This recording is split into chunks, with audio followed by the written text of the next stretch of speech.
Dietitian Neha Singh, dietitian nutritionist. कैसे हैं आप सभी? आप सभी का डाइट जोन चैनल में स्वागत करती हूँ। आज मैं आपके साथ बात करने वाली हूँ मिलेट्स के ही बारे में, बट बात हम करेंगे कि हार्ट डिजीज यानी कि हृदय रोग होने पर हमें कौन कौन सा मिलेट इस्तेमाल करना चाहिए और किस मिलेट में क्या न्यूट्रिएंट्स होते हैं जो कि हमारे हृदय रोग यानी कि हार्ट डिजीज को सही करने में मदद कर सकते हैं। वीडियो स्टार्ट करने से पहले मैं आप सभी से रिक्वेस्ट करना चाहूंगी, यदि आप चैनल पर न्यू हैं तो प्लीज चैनल को सब्सक्राइब करना ना भूलें। अभी सब्सक्राइब कर दें एंड वीडियो को लाइक जरूर करें यदि आपको पसंद आता है तो।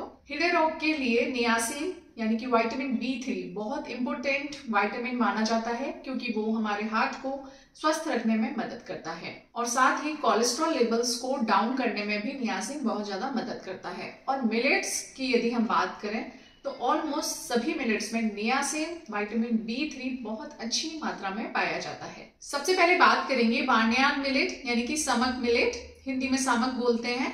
इसमें 100 ग्राम सामक में 13.6 ग्राम फाइबर होते हैं। लिटिल मिलेट की बात करें जिसे हम कुटकी के नाम से जानते हैं, इसमें 100 ग्राम में 7.6 ग्राम फाइबर होता है। यदि हम फॉक्सटेल मिलेट यानी कि कंगनी की बात करें तो 100 ग्राम कंगनी में 6.7 ग्राम तक फाइबर्स अवेलेबल होते हैं। और फाइबर हमारे कोलेस्ट्रॉल लेवल को डाउन करने के लिए बहुत ज्यादा जरूरी न्यूट्रिएंट्स में कंसीडर होते हैं।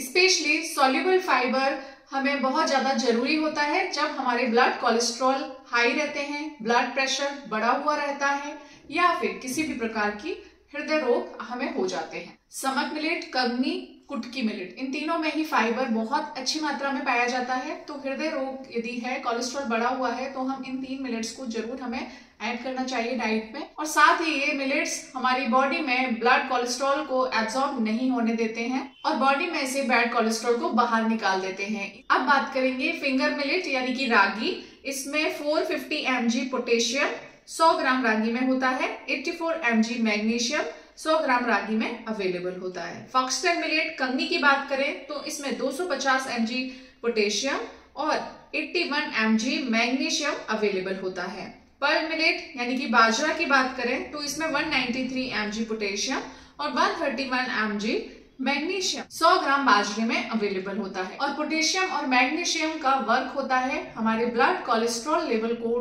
डाउन करने में मदद करते हैं और हमारे ब्लड प्रेशर को मेंटेन करने के लिए भी पोटेशियम एंड मैग्नीशियम बहुत इंपॉर्टेंट रोल प्ले करते हैं।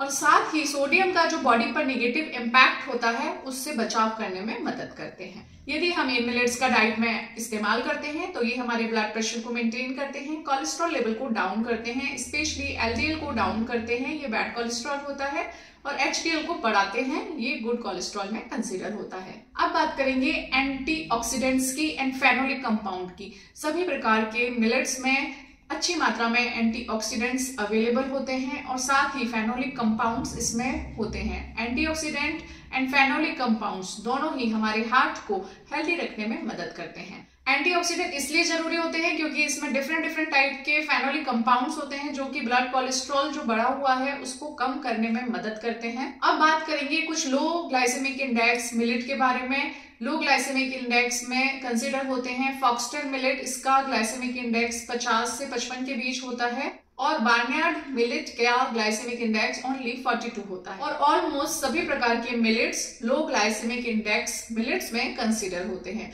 लो ग्लाइसेमिक इंडेक्स मिलेट्स को डाइट में ऐड करना चाहिए यदि हम हार्ट डिजीज हृदय रोग से पीड़ित हैं तो। ये इजीली डाइजेस्ट हो जाते हैं और ब्लड के अंदर शुगर को बढ़ने नहीं देते हैं। अब आप सभी सोच रहे होंगे कि हम शुगर की बात क्यों कर रहे हैं, क्योंकि 80% तक जिन लोगों को भी डायबिटीज है उन सभी को हृदय रोग होता है और स्पेशली कोलेस्ट्रॉल लेवल्स का बढ़ा हुआ होना देखा जाता है। तो ऐसे में हमें हमारी डायबिटीज को भी कंट्रोल करना जरूरी है और लो ग्लाइसेमिक इंडेक्स वाले मिलेट्स को डाइट में ऐड करना भी जरूरी है। यदि हम इनको लेते हैं तो इनमें फाइबर बहुत अच्छी मात्रा में होता है और जिन लोगों को शुगर है उनकी शुगर काफी कंट्रोल लेवल में रहती है और यदि शुगर कंट्रोल रहेगी तो हार्ट डिजीज का रिस्क भी कम हो जाता है। अब बात करेंगे कुछ हेल्दी फैट्स के बारे में। हार्ट को हेल्दी रखने के लिए कुछ फैट्स भी जरूरी होते हैं जैसे कि mono unsaturated fatty acids and poly unsaturated fatty acids. इन दोनों ही फैट को डाइट में ऐड करना जरूरी है और सभी प्रकार के मिलेट्स में ये दोनों ही फैट अच्छी मात्रा में